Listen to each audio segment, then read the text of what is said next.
কিছু দিন। হ্যাঁ দিচ্ছি দিচ্ছি। আরে নিন নিন, আরে নিন, আরে দিন, আরে নিন, আরে দেবেন তো দিন, আরে নিন, আরে নিন। কি করে কি করে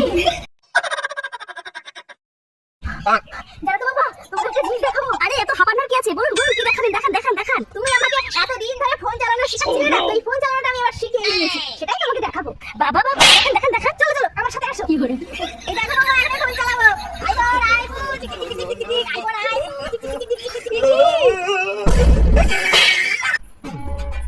বাবা ছামর ছামর না হেঁটে ফ্রিজে তো আম আছে।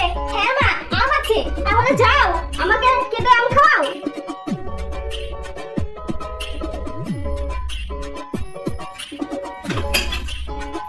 কি করে কি করে নির্মলা আম খান। No, no, no, no.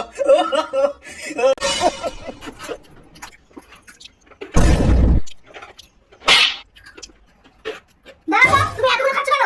আরে আমি তো একটা করে খাচ্ছি।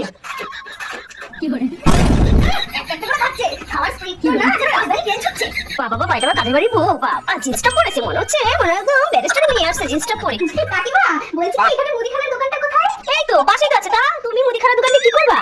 আরে আমি একটু গোবিন্দভোগের চাল কিনবো। আসলে আমাদের বাড়ির সবাই না আমার হাতে পায়েসটা খেতে খুব ভালোবাসে। বাবা বাবা, বউটা তো লক্ষ্মী, জিনিসটা করতে পারে, কিন্তু এদিকে ঠিক লক্ষ্মী আছে। বাবা বাবা, এটা কাদের বাড়ি? ও কি ভালো, লক্ষ্মীর মতন শাড়ি পরে কি সুন্দর। বাবা বাবা, এমন একটা বউ যদি আমার বাড়িতে হতো খুব ভালো হতো। শুনুন শুনুন কাকিমা, এখানে ওই ওই ওই মদের দোকানটা কোথায়? কি মা, তুমি মদ খাও? ও বাবা বাবা বাবা, আপনাকে এখনই পিটিয়ে না কোথায় আপনাকে ট্রান্সফার করে দেবো, আপনি বুঝতে পারবেন না। ওরে বাবা, এত জেন্ডারেস বৌমারও দরকারই নেই আমার এরকম বৌমা। দেখাচ্ছে ঘুমটা নেই, আবার যদি ঠ্যাংটা না চাই। বাবা রে বাবা। এই যে বৌমা, এটা তো শুয়ে আছো। এই দেখো আমি একটা ব্যাগ নিয়ে এসেছি। তোমার মা তো কিছুই দেয়নি আজ পর্যন্ত, দামি কিছু। এই নাও ব্যাগটা নাও। বৌমা এই নাও, তোমার জন্য ফোন নিয়ে এসেছি, দামি একটা ফোন, তোমার জন্মদিনের গিফট। তোমার মা তো তোমাকে কিছুই দেয়নি। নাও আমি একটা দামি ফোন দিচ্ছি, আর তোমার মাকে ফোন করে বলো যে আমি ভালো গিফট দিয়েছে। মা আপনি সবকিছু আমার মাকে টাকা দিন, আমি মজা দেখাচ্ছি। হ্যাঁ উঠুন উঠুন উঠুন, আপনার ছেলে যাওয়া তো বলে গেছে, আসলে আমাকে এখন বসতে দিন। এই দেখুন মা, আপনার ছেলে যে রুটি তরকারি নিয়ে যাচ্ছে, আপনার হাতে তো খেতেও ভালোই পারছে না, তাই আমি করে নিয়ে যাচ্ছি। কি ব্যাপার, সবকিছু তো